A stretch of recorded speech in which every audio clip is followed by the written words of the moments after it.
Good morning and welcome back to a Christmas edition of Ask Father Silva. And our question today is, I have always said that God loves me. As much as I know that, I recently asked myself why.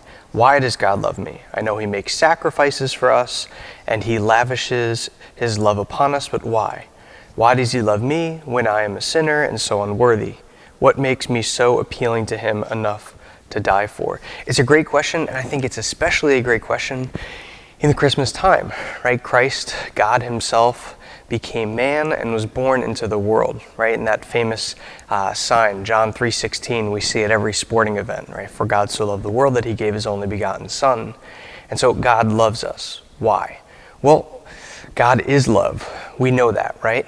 And if God created us, and especially created us in His image, and in Genesis we see that when God created man and woman, right, He said it was very good, right? He created us for Himself out of love, right? All of you parents know this very well. Nothing that your son or daughter can do will make you not love them. It may make you change how you approach them, for sure, based on some of the things they do and their responses, but the reality is this, right? That you created them out of love, right? That love between man and woman will create life, and God Himself, bursting forth with love, could do nothing other than create us out of love for Him. And I think the Baltimore Catechism gets it right when it says, or what's the meaning of life? To know God, to love God, and to serve God in this life so as to live with Him in eternity for the next.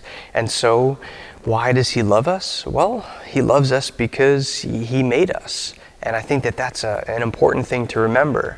And it's also important to remember that God is not as petty as we are, right? He's not as small as we are. He's perfect. And so His mercy, His justice, His love, and especially His forgiveness is perfect. So when we find ourselves in sin, right, we say, how could God love us in our sin? Well, God is not as small as we are, and His love is perfect. And so He loves us because He made us for Himself. Right? We were made in His image and likeness, right, to be loved by Him. And so, right, that's the answer. It may not be one that washes over you with pure intelligence, but the reality is we were made for Him, very simply put. And so, God loves you, and I hope you are continuing to celebrate this Christmas season. God bless, Merry Christmas, and we'll see you again soon.